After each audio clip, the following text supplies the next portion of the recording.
Welcome back to Film vs. History. It's part 4 of the Idi Amin story. Charlie, just want to tell everyone what you've just eaten in the break. 5 chocolate coins, 2 gold bars, and 2 vine leaves. Yeah. Dolmades. Yeah. Dolmades. Yep. 2 day-old dolmades. You were just saying how well you've done to resist the temptation of the cheap gold coins. Phoebe's put chocolate coins in our and cheap chocolate coins are it's one of my kryptonites. I have several kryptonites. And Phoebe gave me some bread as well. To the point where it's no longer a kryptonite, isn't it? Because it isn't kryptonite. I wonder how many kryptonite you can have. Yeah, that's true. That's true. Is kryptonite just meant to be your Achilles heel? I have Does many, it count if it is across your whole body? I have 8 legs, so I have 8 heels. Right. The heel's the only safe part of your body. The rest... Yeah, the rest is the Achilles rest of the body. Yeah, that's true, actually. It's easy to say that I have an Achilles finger, I have an Achilles head, an Achilles neck, an Achilles belly. But no, cheap chocolate... Yeah. With like expensive wanky coffee is one of my all-time combinations. I think expensive chocolate is work nonsense. It's similar to craft beer. Fuck off. I completely agree. Apart from straight rum with a bit of calm down. With a bit of nice dark chocolate is actually very nice. I live in Bethnal Green. I'm having straight rum with the honeys. Yeah. I'm drinking Henny and having Lint. Yeah. I'm eating chocolate coins. Anyway, like a cash machine. I am. Speaking of men who probably did eat chocolate coins, part 4 of the Idi Amin tale. And listen, our boy's on the ropes. Mm-hmm. He's been a great laugh, but people are starting to not find him as funny now. Yeah, the joke's getting tired. Yeah. The Kaufman-esque, playing on the racial stereotypes of Central Africa. It's starting to be like, are you actually just mad? Yeah. So in the late 70s in Uganda, it's a pretty fruity time. Mm-hmm. The economy's in the toilet. Is fruit a big part of the economy? Sorry? Is fruit part of the economy? I don't know, actually. I think it's mainly coffee. Right. Now, just to recap, Idi Amin had a dream telling him to get rid of everyone who's Asian, and he'd acted on it and expelled the entire middle class. Yeah, done. Gone. That's the long road to Priti Patel. That's worked out quite well for us. But they also accounted for 90% of his tax revenue. Right. I tax you more. Yeah. I get more money. Yes. You seen that? That's the Chancellor, the same guy that we talked about. Another. Listen, I tax you more. I get more money. So what is the context for him saying this? Money moving in the air. So this is him, just the Chancellor explaining. He's been accused of corruption. He's just explaining. Well, Charlie did economics at UCL. Yeah, so this is the Ugandan Chancellor. Just play this clip. Businesses expand. You people, you earn more money. I tax you more. So because I tax you more, I get more money. So that's the Ugandan. That's the true law of economics. Yep. Businesses expand. You make more money. I tax you more. I get more money. If I send everyone who runs a business away, there's no money. Right. Which is what Idi Amin has done. Mm-hmm. That's what Starmer's doing. Is it? Well, I don't know. That's what everyone says he's doing. But he's doing it to whites. Yes. Yeah. But everyone's saying that everyone's going to Dubai, and therefore the tax base is going, right? Yeah. Because I guess you don't want to just judge the quality of a country on its tax base because the people that move into Dubai are two-man cunts. Yeah, I don't want anything to do with them. Yeah, if they're like, I'd rather move to Dubai to evade tax, it's like... I'd rather pay more tax and not have to talk to anyone who wants to go to Dubai. How important is the economy? Is it important as having those fucking... It's one aspect of life. Yeah. I would rather pay more money, fuck the NHS, I have more money to not have to hang out with 30% of the population. Yeah. I'd go private.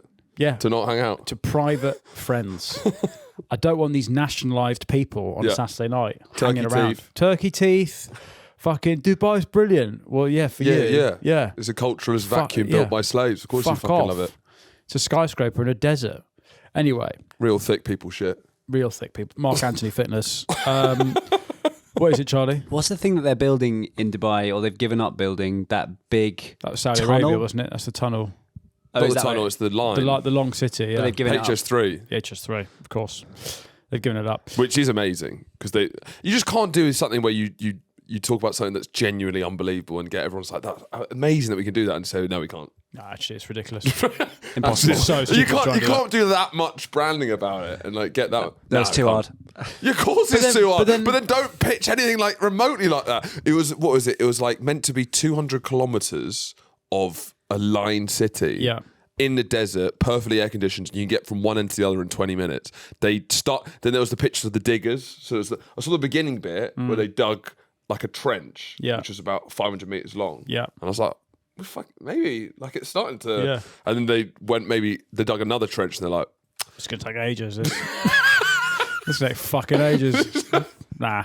Why don't we just build a normal city rather than one line? Because actually, they didn't just cancel it immediately. They said, we've changed it, actually. We've been a bit too ambitious. So they changed it from 200 kilometres to 1 kilometre city. Yes. And then they said, just fuck it. Just fuck it off. Fuck it off. Fuck it off. So Idi Amin's infrastructure begins to collapse. So he seizes properties and businesses, hands them out as rewards to his army officers. They then don't have any skills to run the businesses, which means industry declines, widespread looting, nothing works. Yeah. The UK severs diplomatic relations in 1976. That's after Idi Amin is personally killed, the most Jewish woman of all time, in the Entebbe air raid. Yeah, by overcharging her for a coffee. She takes her own life because she sees the prices of the sandwiches in the airport. It's a very sad story. Anyway, in 1978, the US imposes a trade embargo where they stop buying Ugandan coffee, and in return they stop supplying oil. Coffee's big in Uganda. It's because it's a very it's a wet. Do we have a lot of Ugandan coffee here? What wanky coffee shops? I guess I Colombian. I prefer South American. I like Colombian the best Why? in general. I don't know. I feel it's slightly fruitier, yeah. and I mean that in the actual sense of the word fruity. I know that for me, fruity can mean gay, things. racist, Citrusy. genocidal, or fruity. Yeah. And in this instance, I prefer Colombian coffee. Can you ChatGPT the most respected coffee regions in the world? Let's just see. Like, is there like a Burundi and Rwanda and Central Africa is all very Kenya, East Africa. That's all. Yeah. What we got? Most respected coffee areas in the world. What's the kind of general Ethiopia birthplace? Yeah. Oh, yeah, okay. Yeah. But Colombia. Georgia's the birthplace of wine. The gold standard. No nonsense ranking. That's what I want. Ethiopia number 1. Undisputed GOAT. Damn Panama. Right. Panama. Fuck off. Can we make our own coffee? Like if I have a coffee plant, can I make my own coffee in the garden? Yeah, you need to roast the beans. Roast the Would it be beans, nice? and then you can grind them, and then you put them through a coffee machine. So I can have my own coffee. Yeah, you can do that. You could do it, Charlie. You could do anything. Yeah. No, you can do some things. You can't do anything. You can do some things. He can't do anything. No, you can't do anything. You can't do it. No, so that's what you meant. Sorry, I can't do anything. I meant you can't do anything. That's what I meant. I meant you're a fucking idiot and you can't do anything. You can't do anything. Sorry, I minced my words there. There's nothing you can do. No. So the US stops buying Ugandan coffee, but there was wasn't there a thing where, due to some crisis, it meant that even though the US stopped buying the coffee still boomed. I think so. There was still moments of like where they could international conditions meant that the Ugandan economy sort of. Similar to like Thatcher privatising everything, but because of North Sea oil, we were sort of so they found like a windfall. That's it. There was a massive global supply shortage because of a frost that destroyed the Brazilian coffee crop in the 70s. Right. So Ugandan coffee was able to still have a bit of a boom. However, by 78, that had sort of corrected. So anyway, so the US has stopped buying Ugandan coffee. There is hyperinflation. God, it's terribly sad. He's printing money to fund the military. Very sad. The cost of living for low-income workers goes up 531%. Oh, I hate that. By 1977. Amin just spends all the money in the army. He does whiskey runs to bring in Scotch whiskey, stereos and watches for officers. A vast amount of foreign currency is basically spent on luxury goods and weapons for the army. Yeah. But he's basically spending all the money on his army, who by the way, he's killed a lot of, and the army's just his mates. Yeah, which will become crucial later on in the story. What is it, Charlie? If he didn't tell anyone, and he just printed loads of money and then had spies go into different shops and spend the money, but it didn't mean anything, but nobody knows it doesn't mean anything apart from him and his team. You did do economics. Then you have a bachelor's. Yeah, no, I know. But if he did that, then why could he not just make the economy fine again? If he didn't tell anyone that he was printing loads of money, because no one would know. I don't actually know, but I feel that's like the first thing you learn in economics is why you can't print money. Yeah. Do you know? It's just fundamentals. Do I know? To be fair to Charlie, you don't know. The printing money thing doesn't quite make sense because I do also sometimes think, what if you don't tell anyone? How do they know? Right. So if you print money secretly and don't tell anyone, no one knows. No one knows. Like, is that tenner? What, so like your granddad going, your parents someone looking got away, spidey senses here's going, a tenner. Don't tell your dad, here's a tenner. but he's printed that tenner. Yeah, but he's printed it. He's printed it. Right. So he's doing that, but that tenner's never existed. So it's counterfeit. So your granddad's giving you a counterfeit note. And you have to go and spend it on It's that. not counterfeit, it's official, but no one, the treasury, the reserves don't know. This You is have to go hypothetical. buy that mango with it. You have Well, to buy okay, it. well- No, because you have to, because that means the mango guy gets money as well. And then we're all getting money. That's cleaning it. That's laundering. No, it's not. Yeah, it is. I don't know. So you don't know? I don't know. So if you print money but don't tell anyone, Then it's But fine. then it's fine. So when it's like, oh, this country's broke, we can't print money because everyone will find out about it. If someone did it on the sly, yeah. you had that two does- extra billion that you found somewhere else. Does that immediately devalue all money? How do they know? Well, that's it. It's like, it If is. I get 2 billion and put it in my attic, no one knows about it. That doesn't cause inflation. It's only when I start taking it out. No, that's because you're meant to do when you get money is take it out of the economy. Going to Cayman Islands. Cayman, that's why the Caribbean exists. You're meant to So this take is it out of the between- economy so they can't spend it on a fucking This is health how- service. This is everyone in a private members club. This is what they talk. They told her they've had a stroke. Yeah, that's right. If you talk about money, talk about the Cayman Islands. You've got to be like, it's Cayman Islands. be a non-dom in the UK. Don't pay tax here. Exactly. Up to 90 days. No, I don't know why Idi Amin's economy collapses, but to my head, it makes more sense that he just kicks out all the Asians and the economy goes through the floor because Asians are good at maths. All right? Happy? Happy? You've made Finn be racist. He doesn't Yeah. want to be. You I- forced him Yeah. to turn to racial stereotypes, which he hates to do. I hate that. He's going to be beating himself up in the shower this evening. For fuck's sake. Can't believe Charlie made me say that. He's got a degree in economics, and he's made me He's say, brought me down to a level "Go of fine."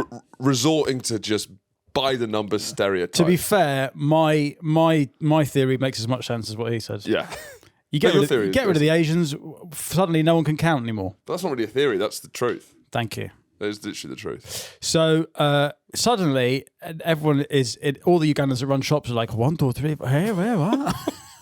They can't count. So the economy's in the toilet. Okay, Idi Amin is on the ropes. All his army officers have massive gold watches. They don't have class. Yeah. There are several crises in the late 1970s that undoes Idi Amin. And this is probably the most brutal. In February 1977, should we place this? This is just before Star Wars. Or is it? Ooh, Star Wars might be 77. No, it is 77, but what month does Star Wars come out? May. Oh, lovely stuff. lovely. It's just before Star Wars. Is Ballon it just d'Or? after? No, I think that's later. Is it I think just that's later. after Fuck. England didn't qualify For the for the Euros. World Cup in 1974? No, fuck, I know it. Sorry. It's just before Star Wars and it's after the first ever Penenka penalty, Okay, let's have a look. which I believe is 76. Oh, that is nice. Oh, an army of unemployed men have just come in their pants. What a placing that is. The first ever Penenka, which is pretty amazing because everyone's just like, what the fuck, you can do that? It's a life well lived if you have something like that named after you. Yes, that's true. People won't even know it's a guy. Penenka will become, in 100 years, people will still call it Penenka. Yeah. And not even know it's a guy. But But also- it makes sense calling it Penenka. Something that surprised me recently. Do you know Pilates is named after a guy? You're joking. John Pilates. John Pilates. type in Pilates. Sorry? Antony Gangbang as well. How did he come up with that? Hang on. Is that nominal determinism? Which one of them would you name after a gangbang? Because if a gangbang is more than one, Yeah, but the ringleader. Yeah, Right. the guy who I've Yeah, never- and also, I've never had if a the surnames gangbang. are like Campbell, Smith, and Gangbang, I'll be like, well, let's use your surname. I've never had a gangbang. Look at that, Joseph Pilates. Are you joking? It's a bloke. Joey Pilates. And he's a German. Yeah. Wait, so Joseph Pilates, so it's a sort of Mad Men era 50s stuff, right? Pilates started with the reformer machine that he invented, and it's to get women fit on a reform. But it's a bit of a creep. Like he's all just got these. Look at Tiny him, wife. Are tiny you wife front, joking? and look at him holding this woman's thighs. Look at that. He's just grabbing her ass. This is nonsense. Helping himself to arse. Right, so my In wife, his tiny pants. my wife does reformer Pilates. And Yeah. She took me to a class once, and I thought it was mad. Yeah. It's on this huge. It looks yeah. like a sort of sex machine that you work. And Medieval torture device. But this makes so much sense that it was a German Yeah, of bloke in the course. 50s going, I reckon I'm going to hold your legs like that, stretch you right, out. Joseph Pilates, World War II. Come on, a German of this era. Come on, let's is have a look. Pilates tainted by the Nazis? Is Pilates Nazi? Is it Nazi yoga? That's what I want to know. Joseph Pilates was not a Nazi. He chose to leave Germany in traitor. He left in 25. He was unhappy with the country's political direction. Creep. Traitor, turncoat. To be fair, he has covered. That's pretty good to leave in 20. Leaving in 25, pretty nuts. Do you know what? I feel disgusting that I went to Pilates. Nah. I'm a yoga guy. Is yoga Nazi? No, I don't think Charlie, so. why are you Google Bukkake? Is it named after someone? Maybe it's Brian Bukkake. No, it would be Japanese, surely. Jordan Bukkake. Hideyoshi Bukkake. It probably is. Gordon Bukkake. Gordon Bukkake. And Ian Butt Stuff. And Ian Butt Stuff. Right. So yeah, shout Joseph Pilates, shout out. Anyway, what's great about Penenka is that it's a vibe. Like, you can use the term, should we Penenka these sandwiches? Yeah. And it's like... What would you do? You go to... How do you Penenka? you go to look like... Yeah, that's what I mean. You go to look like you're about to eat it really disgustingly, and then you actually eat it really politely. Yeah. Can you Penenka a... Yeah, what are you going to say? Yeah, that's what I knew I was going to say that. Yeah, you could. Go on, yeah. Charlie. I think it's when you like talk up how good you are at cunnilingus, but you actually don't know what you're doing. There's going to be nothing left when I'm finished with this. Yeah. No, I tell you what Penenkering pussy is. It's when men are like, I'm gonna fuck you, I'm gonna fuck you all night long, and then you have sex for 30 seconds. You go, I'm so tired, I'm gonna go to bed, and you just fall asleep. Yeah. But then it's not our you fault. say I'm going to fuck you so hard, then while just G'ing yourself up, you come in the condom. Before, you're going to have the night. You're like, no. There's something very funny about a man prematurely ejaculating and immediately falling asleep. It doesn't happen. Just so peaceful and happy. It's not our fault that the cum button is the same as the sleep button in my head. You're going to have the night of your life. Wake up, 8 hours. Best sleep I've ever had. Came in my pants last night. I had the night of my life. What a sleep. Came in my pants. Don't know who she was. 8 hours. Just trousers around your ankles. Just bosh. Best night's sleep I've ever had. Anyway, in 1977, this is actually very dark. Sorry. Archbishop Janui Lewum, who I imagine is like, are we talking Archbishop Tutu vibes? Lovely he smile. is the Archbishop for, I think, Rwanda and Burundi, as well as like Central African Archbishop. It's like a diocese that encompasses more than just Uganda. So is he C of E? Well, Church of Uganda is Anglican. Church of Africa. Right. So it's got a very kind face. He writes this blunt, very eloquent critique of Idi Amin's rule and publishes it in February 1977. What's it saying? I don't know what it says. But it's blunt and eloquent. It was blunt and eloquent. He writes this critique of Amin's rule, and Amin responds with treason charges and brands him and others agents of Milton Obote, who's still knocking about in Tanzania. Yeah, Obote is still about. He drags them to the Nile Hotel, where there are 2,000 soldiers and TV cameras. He stages a forced confession, which is broadcast to Uganda. And then the next day, Ugandan TV announces that coincidentally, the Archbishop had died in a car crash. That's a mad. Which is such a shame. It's such a shame. Who would have thought? But apparently, when they find the body was also clearly beaten to death as well. And had gunshot wounds. But you don't know you don't know how the car wrapped around the tree.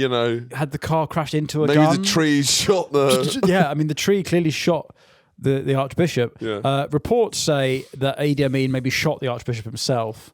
But this is kind of like beyond the pale for a lot of the people who at this point a lot of Black Africans, a lot of Ugandans are still supporting him. Yeah, because they love his vibe, and a lot of the deaths have been like. We don't blame him. We love his vibe. I love his vibe. Yeah. If I'm in Uganda in the 70s, I'm like, he's laugh. Yeah. I guess beating an archbishop to death is not like... I mean, riddling an archbishop with bullets. Yeah. I mean, I guess it's sort of like a Monty Python sort of sketch a little bit. A bit, yeah. Like kind of making fun of, citizens of power, maybe. Yeah, maybe. I guess if you're the head of the power, though, that's not... Yeah, it does... Can you do that? Yeah, I think that's when you punch down in comedy. Yes. And you need to punch up. Yeah. But Lewum's death galvanizes opposition and sort of takes any remaining legitimacy he had kind of away from him. And so a lot of the corruption inside the army starts to show. And the fact that 60% of the army's top ranks come from the same tribe that he does, it starts to be a bit icky, I guess. He then supposedly Boys Club. Supposedly he's now crème de cacao. What's that? Is that like... That's like chocolate milkshake booze. Like Baileys? Can you Google it, Charlie? Crème de cacao is a sweet chocolate flavoured liqueur. It's like Cafe Patron. Yeah. Yeah, it is. Yeah. Do you like that? It has a time and place. Fine. It's fine. It's a bit rich. Drinking it heavily is mental. Getting drunk off creme de cacao. I think having a shot at Christmas makes sense. Oh, that's quite nice. But that being your like, it's African Baileys. I'll have the usual, and it being a creme de cacao is fine. Why are you Baileys? So he gets gout. He might have had syphilis. Yeah. Throughout his descent, there are many assassination attempts on him, which make him more paranoid. In June 1976, 3 grenades are thrown at his car. Now that's also around the time of the first Penenka.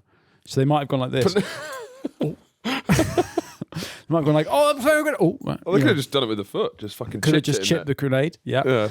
June 77, there's a coup attempt called Operation Mafuta Mingi. Mafuta Mingi, who's that? That sounds like... What your foot's Don't talk about Mafuta Mingi like that. No, put your Mafuta Mingi away. Come on. We're talking about words for, your daughter's front twat. Yes. A Mafuta Mingi. A Mafuta Mingi. You can't go to school with your Mafuta Mingi showing. What do Africans call it? Yeah, I mean, they must have that on They must lock. have some great names for it.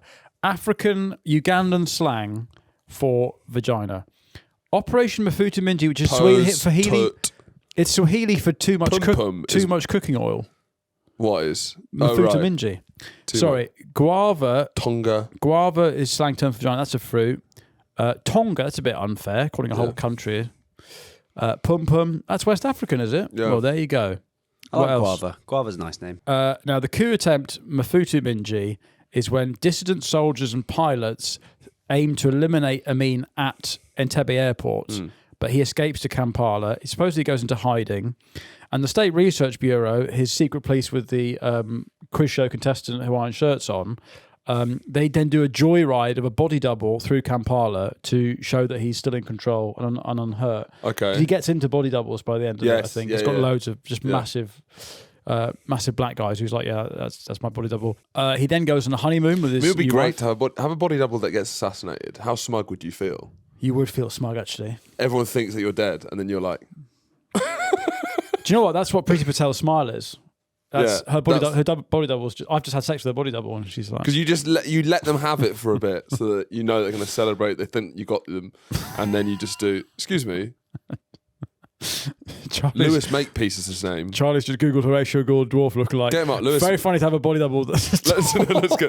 No, I am Horatio. Type in Lewis Makepeace. I wonder if people would know this wasn't me.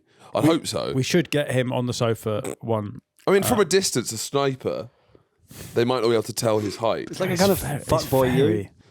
Fuckboy? I don't know if he's a fuckboy. We've got him up on. We're looking at him now. It's a good moment to switch the video if you're listening because it does look a lot like. But I'm just saying, if I'm an African dictator, I don't know if you'd have to be a sniper far away to fall for this body double. I feel. Yes, you would. I mean, I guess if I made sure that all my bodyguards are the same height, so it seems in perspective, and it's a tiny car as well, Finn, then maybe through it. Who's that? That's you, Charlie. Charlie's just got a hideous orc up, and there's an attempt to razz Finn. And he's now laughing hysterically behind the microphone. He's got the ugliest orc he could find, and said, "Finn, that's you." That's not even close to me, though, is dwarf it? and an orc. Yeah, that'd be your body double, mate. Right, brilliant. I mean, brilliant. You're ugly, mate. What is this? I'm married. You on Saturday night. You go and watch Paul on St Shaftesbury Avenue. Yeah. Yeah. I'm going to meet the love of my life there one day. Really? Yes. How did you meet? We watched a black and white French film where someone anal gaped in a garage. It was Technicolor, actually. Was it? Yeah. Are you sure it was from the 60s? I wasn't gaping either. You just got owned there. Oh, yeah, you're right. I did. I take it back. It wasn't gaping. No, you're right. You fucking idiot. It wasn't gaping. You are going to get a mortgage one day. You're right. It wasn't gaping. Actually, she just had her arse out. Fucking idiot. Yeah, fucking idiot. What's that? Loan denied? Oh. Anyway, Because when you're getting a mortgage, you have to show that what your expenses are. You have to tell the bank what you spend money on. And is there a big thing about racial bias when it comes to... Sorry? Like loan denial, it favours white people, does it not? I wouldn't know. But I'm just saying that Charlie, I think, squandered all of that privilege. Yeah, oh, totally. Because you go to a bank and you say, this is what I did. You have to show your bank statement from that weekend. I go, oh, all right, what did you do here? Oh, I watched the French... You spent £410 on the Friday, didn't you? Yeah. On a Got a massive Turkish, went to a porn cinema, spent about 200 quid on cheap drugs that fucked you up for 4 days. And HSBC would be like, yeah, we're not giving you... Sorry, you're not... You need to buy this outright because we're not going to give you a mortgage. Anyway... Idi Amin survives 13 assassination and coup attempts in the first 6 years. Eat the cuckoo. Eat the cuckoo attempts, 1977. There was a mutiny within the Ugandan army in October 78. They ambush him at his lodge and he escapes with his family by helicopter. This is an ambush? Sick. That's what I'll be saying. You know when people just drop that into conversation? This is an ambush. Get your hands off my penis! That's what I'd say. Yeah. To set up the final scene of Amin's reign, he's always, this is the entire time, he's been looking for a fight with Tanzania. Yeah. Similar to me. I'm always looking for a fight with them. Fuck them. Fuck them. Fuck you. They're you know smug. What? You are smug with that huge mountain. We get it. We get it. You've got a big mountain. What else have you done, Tanzania? Yeah. What else have you done? So, Amin thinks that a war with Tanzania would rejuvenate his failing domestic support. So this is kind of a classic move, right? Yep. Problems at home, start a war, Start a it's war. diversion. So Trump with the Epstein things, fucking genuinely, just yoink naked. Venezuelan. Yoink, yoink. Whoops, I love that. The president of Tanzania is called Julius Nyerere. It's a very hard word to say. Nyerere. It's a bit like banana, and you don't know how long it goes on for. No. Banana, no. Julius Nyerere. Anyway, he's first Prime Minister of Tanzania. He's one of Africa's sort of best-known post-colonial leaders. He's a the fact that we've never thought about doing an episode on him means he probably was quite good. Yeah. Boring. Boring. You know, he believed in African self-reliance. Boo, boo. But he has a Hitler moustache. Get that photo up. That's not bad. My God, I'm confused. Why am I Hitler? Look at him. My mind's now, there's a lot. telling me no, but my body is telling me yeah. Now, this is the era. Now, again, it's the 60s, and he's got a fucking full Hitler tash. Too soon. Mugabe had it not soon enough. Mugabe had a Hitler tash. You know, Obote had a Hitler tash. In Africa in the 60s, Hitler tashes were Who not... was the one, the Guatemalan guy? Oh, yeah. Arbenz. Arbenz, yeah. Yeah, he had a Hitler tash. And that was in the 50s, I think. Yeah, South America as well. Yeah. He had a Hitler tash. But it feels like, not Malala. No. She doesn't have a Hitler tash. No, Julio Arbenz. Guatemala. Not Guatemala, Lala. But my point is, in the 60s, you could... In Africa, they're not fucking worried about... You could wear a Hitler tash freely. Well, clearly, World War II doesn't really mean... The same thing. The same thing. Well, there's a Namibian guy called Adolf Hitler. There's a Namibian politician who's to this day. Yeah. He's quite a successful local councillor, it seems. Crazy. Anyway, Julius Nyerere has got an exquisite Hitler tash, I might just say. Now, Nyerere thinks that Amin is an embarrassment, and Amin's feud with Tanzania begins when Obote is given safe harbour there, and Amin never really forgives Nyerere for offering him refuge. And then there's a moment in quite early in Amin's reign where Nyerere supports a failed invasion of Uganda by some exiles. Yeah. And this angers Amin even more. This, again, in I don't know when this is, at some point in the 70s, he challenges Nyerere to a boxing match. This is straight out of the Amin playbook. With Muhammad Ali as referee. So this is, what year? Can we find out what year this is? Because at what point has Muhammad Ali defeated George Foreman? Rumble in the Jungle, when's that?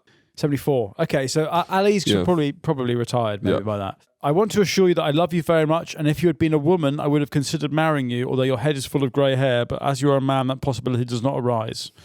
So he'd also kind of love bomb him. Yeah, there's a weird psychosexual thing I don't know what's going on. Anyway, there is territorial disputes over a region, like a border region, and in October 78, he just sends in troops. Yeah. Some of his Gaddafi's Libyan mates. Do you think part of the reason Amin's like this is when you have multiple wives, there's no one actually checking on you.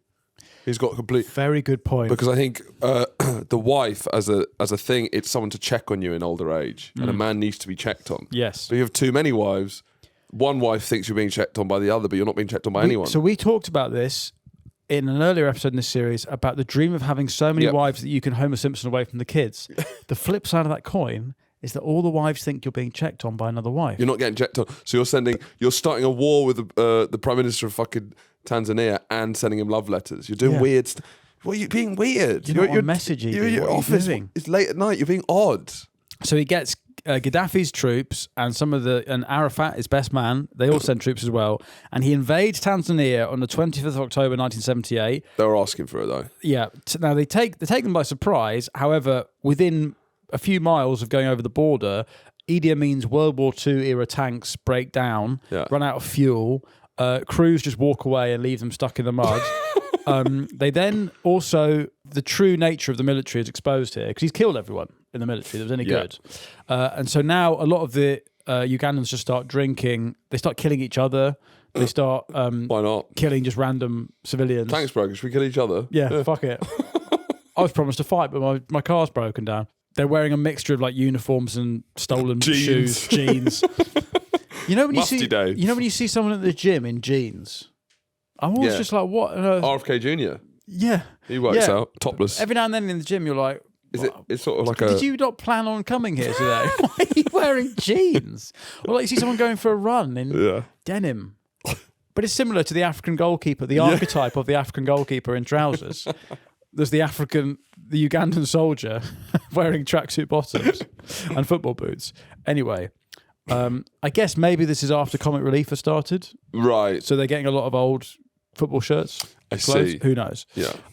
They kill around 1,500 civilians. They just fire weapons into the air. They run out of bullets by the time that the Tanzanians turn up. I always think that when you fire bullets in the air, you go, fuck, we need them. How expensive the ammunition And also, must be. They must come down. They must come down. Yeah, they must come down. Has anyone died from falling bullets? Many people have died from falling bullets. A phenomenon commonly associated with celebratory gunfire.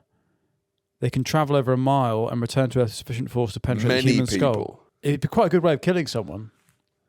Like, there's a legal grey area. It's because it's not murder, it's manslaughter. If you shoot someone, it's murder. Are you Penenka-ing it into them? This is Penenka Assassination is to fire it into the air and then time it so that when they walk, it goes and you Penenka killed him. Because if you shoot you just put a hard hat on and you just do it. You go, ah, and the bullet goes, oh. Yeah. Like the same way the ball does. Yeah. Yeah. Because if you shoot them face on, that's murder. Yeah. Shoot in the air and then the bullet gets them, that's manslaughter. It's true. You never hear what happens to the bullets. Anyway, so Tanzania then attack Uganda. They declare war and they push Amin's troops back. The Ugandan army starts to collapse. The Soviet Union, they pull out. All the Libyan and Arafat's boys, they all fuck off. They're like, do you know what? It's not worth it. And then Nyeri makes the decision to go, do you know what? Fuck Idi Amin. Let's go into Uganda and get rid of this clown. Yeah, fair enough. And they then, that's when they then find that all the Ugandan forces have committed atrocities. They've just basically started executing each other. They shot wounded comrades rather than slowing down. What's going on here? You're just going in. What? Again, they're wearing tracksuit bottoms. They're wearing like a 1996 Chelsea shirt. Yeah, it's going to an afters, and then you walk in immediately saying that I shouldn't have gone to the next location. I should have gone home. I really should have gone home. 5 of the worst people I've ever seen, and a Yui Boom quietly going. Never leave a man behind. Yeah. I just shoot him and then shoot him and go on, I guess. Always shoot a man. Always shoot your own men. So Tanzanian forces enter Kampala on the 10th of April 1979. Amin had to be held back by his guards because he wants to die in battle. Well, it's kind of interesting because he feels like he should die in battle. Yes. It feels like that's how the story should end, in Blades of Glory. But he doesn't. But also, remember, he says that he knew when he was going to die. Yeah, so maybe he thinks it's this day. Interesting. Anyway, so he then escapes to the Sudan by helicopter, or it's a border town called Jinja, which is where maybe the home of the Airfryer. It's in Uganda. Then the Jinja Airfryer. He delivers radio speeches saying that he's still in control, He also says that although there's a state of emergency, all Ugandan housewives will be very happy because their husbands will get to spend time with them. Okay, silver linings. Yeah. So, which is a bit like when there was a 3-day week in Britain and the government said, why didn't you explore your sexuality? Yeah. They didn't say explore sexuality, they said explore sex positions. On the 23rd of April, Libyan aircraft, Gaddafi flies Amin to Tripoli. Yeah. And the regime collapses as soon as he left. Yeah. So by 1980, Ugandan... Now, it must be said that we'll deal with Idi Amin's the rest of his life, but Uganda doesn't really improve. Ever. No. It's the long road to Joseph Kony. Yeah. And allegedly his use of child soldiers. Yes. Allegedly. They might well have done it. So he hangs out with Gaddafi in Tripoli. Because Kony was like a sort of like a military pedo, where it's like the age of consent for like being in the army. Yes. It's kind of like the same sort of arguments, right? Yes, he wasn't They were asking for it. No, I don't think that's what pedos say. Is that what pedos say? Look what he's wearing. I think he's just wearing a school uniform. He's an army pedo. He's wearing a school uniform. Yeah, getting a 10-year-old to fight. You know, right? What is the age that they can consent to? I think. You know what? I think we need a new word. Yeah, probably. For we could make it hiring now. Child soldiers. Yeah, for hiring paedophilia is a separate thing. Pedophyte.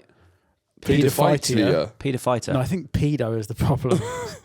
So it needs to be child soldier. What's the Latin for child soldier? Pure mille. Mille. So pedomille. Pedomillophile. Well, no, because that means fighting children you want to fuck. Mini milli. Mini milliophile. Right. Anyway, we'll get back to it. We're working on the Patreon. We'll put a pin in it. So he hangs out with Gaddafi in Tripoli, but quite quickly he's like, this place is pretty pooey, actually. I want to get out of it. Yeah. So he goes to Saudi Arabia. And this is where we enter the final chapter of Idi Amin's life, which I said in the last episode is him going into the sunset. He gets given the top 2 floors of the Novotel Hotel in Jeddah, and him and his 6th wife and 25 of his kids live on the top floor of a Novotel for the next 20 years like fucking Alan Partridge. It's Partridge after the divorce. He is Partridge after the divorce. He's just living in a travel tavern. And he's given a $30,000, is it a month, stipend by the Saudi government to keep quiet and stay out of politics. I don't know what's They're in it. They're paying him to shut up. But what's in it for them? Because he could go anywhere, and they're just like, yeah, we like your vibe. I guess they like to see themselves as like a bit of a negotiator for the region. They've got lots of money, yeah. So if they can keep Idi out, I feel that's like good for everyone involved. I guess so. And they're trying to look for stability in the region, I guess. And he's Muslim, I suppose, as well. So anyway, he lives on the top floor of a hotel, and for the next 25 years, it seems, he just, it's dad on holiday. 25 years? He goes mosque, he swims. Spend time in supermarkets. What's money into Idi in the supermarket? I bet he's doing a lot of this, just holding up oranges, going, just feeding them. Supposedly, this is when he becomes a fruitarian, right? So, which is not That is a good slur, though. A fruitarian. Yeah, a bit of a fruitarian, you know what I mean? He only eats fruit, if you get me. And this is when he supposedly lives off just 40 oranges a day, and he gets the nickname Uncle Jaffa. But yeah, he just... Fascinating. He fucking... That's so rare. That never happened. He genuinely retires. For a man who loved attention that much, for a man who kept putting himself into the spotlight, he felt like he'd done everything. But like... Also, he had a relatively short reign as well. 8 9 years. 8 years. Yeah. This is what I mean. It's a happy ending. Yeah. Look at what happened to Gaddafi.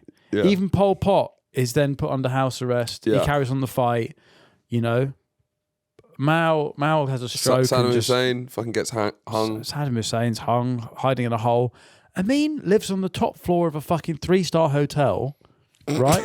Goes to the gym, fucking goes mosque, eats oranges. He just watches sport. Do you know what I mean? He's like a granddad. What happened to Idi Amin's kids? They all have normal jobs. Because he has so many of them. He has nearly 60 kids. One of them got arrested for, I think, being part of an armed robbery in Britain, maybe.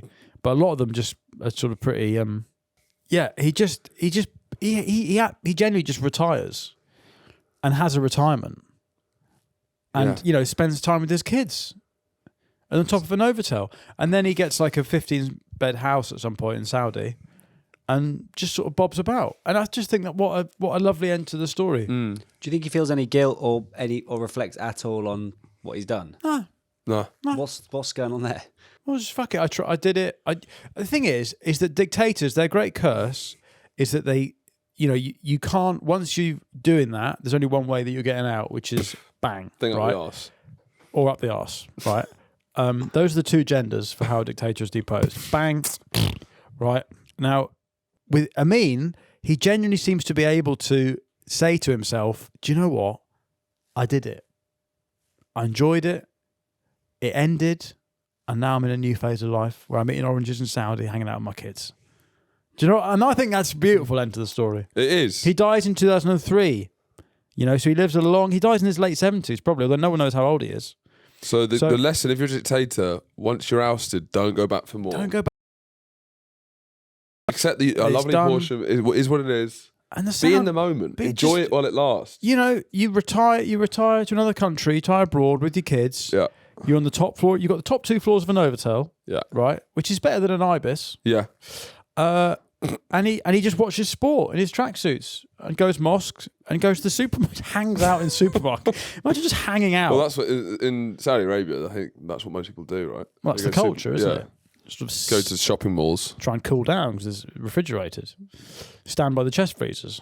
So he just watches rugby, he eats oranges, he faces no prosecution, there's no calls for, he offers no remorse. I still don't really understand what the Saudis are getting out of this.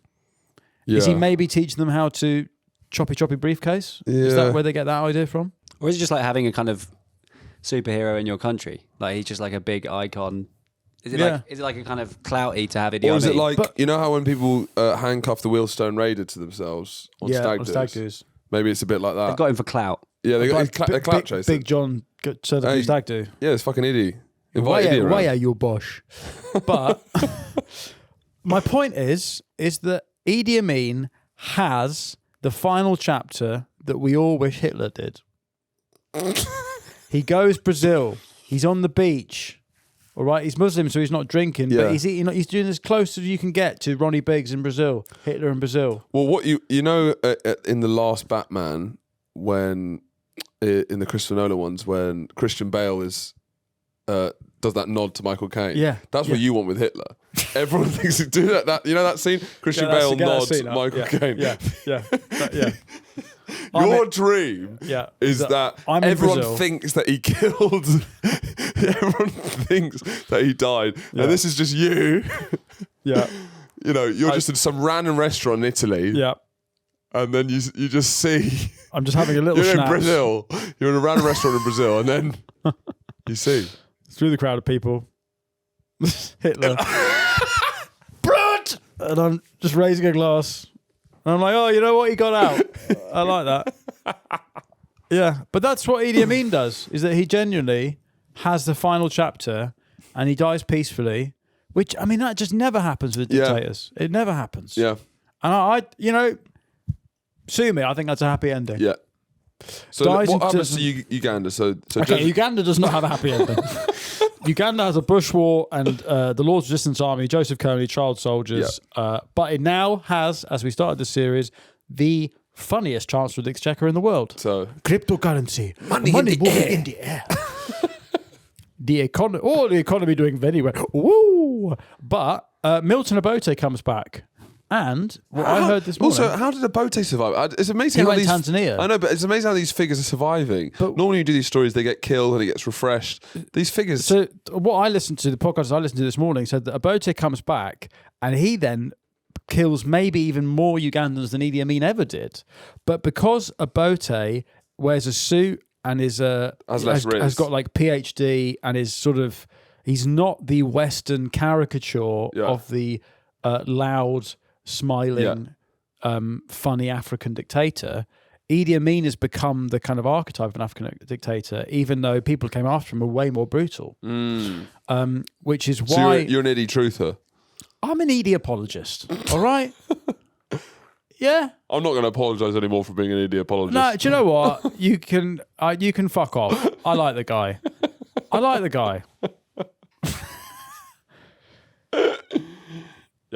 He's got something about him. And he has bestowed me the funniest reels I've ever seen. Yeah. Which is the present day Central African political culture. Yeah. What have you done? Before you judge him, what the fuck have you done? What have you done? You know? That's a good point. Anyway, so Idi Amin dies in 2003 of kidney failure.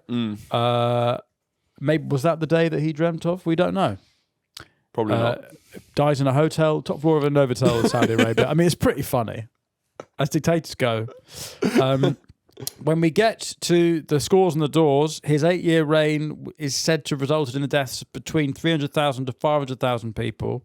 It's not, in the numbers game. It's nowhere near Pol Pot. Pol Pot's fucking big. It's nowhere near the big European guns. But I suppose the reason he's so remembered is because of the fact he probably ate a lot of them, and that he killed them himself. He was at Al Tarabt. Do you know what I mean? It was like great. The streets will never forget. Yeah. There's a lot of skills, the highlight reel, but like his goals and assists don't really stand up. Ultimately, he played for QPR. And so he's never going to be remembered. Get Al Tarabt highlights up. This is. Can you have them playing? This is kind of Idi Amin. Yeah, I guess it is. You know, when you stitch them together, it's unbelievable. But when you break to the underlying numbers, he's not really. What, Charlie? What are you doing? I'm trying to find his name. You had it. This is a deceptively hard keyboard to use. Right. Trust me. Horatio asked for Adil Tarabt highlights. I then saw you trying to buy a QPR membership. Okay, so I don't know what goes through your brain when we ask you to do something. You go like 4 steps. True. And also, it's so hard to do a podcast when the maddest stuff is happening. Yeah, I'm like, why is Charlie buying tickets for QPR next week? It's like you're 5 steps ahead of us in a conversation we're not having. But yeah, this is Idi Amin. It looks great, but ultimately, QPR, a lot of the stuff he was in the Championship. Yeah, he didn't fulfil his potential in some ways. So his family chooses to disconnect his life support while he's in a coma. So he was assassinated. He's killed by his family. Blood-sucking leeches. Uganda does not get much, does not really improve. Child soldiers, a bush war, more misery on the Ugandans. But as I say, this has been the long road to why are you gay and you are transgender. Yep. You are which is a big part of this lesbian, podcast. which is a big part of my life, of this podcast. Yeah.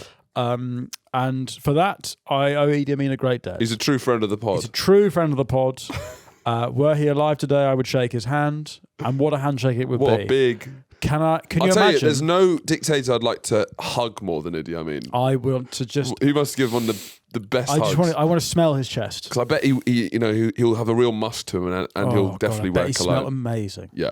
Him and Gaddafi walk into a room. Yeah. That room smells amazing. Yeah.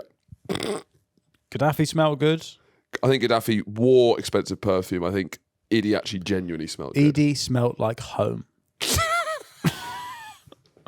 You know? So yeah, there's no dictator I'd rather have a big hug at the end of the day than Idi Amin. I like him to be my boyfriend, and I'd like to wear his oversized shirts. Yeah. I want to go to sleep with all his medals. I want to be the small spoon, and he's the big spoon. Oh, he's the big spoon. Of all the dictators, he's the biggest spoon.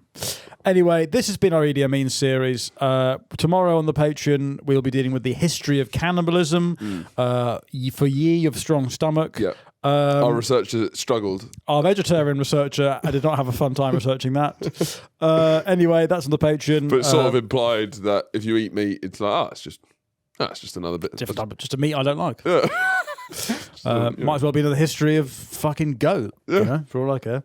Anyway, that's on the Patreon, along with instant access to next week's episodes. But if not, we'll see you next time for a new topic on Finn versus History. Goodbye. Goodbye.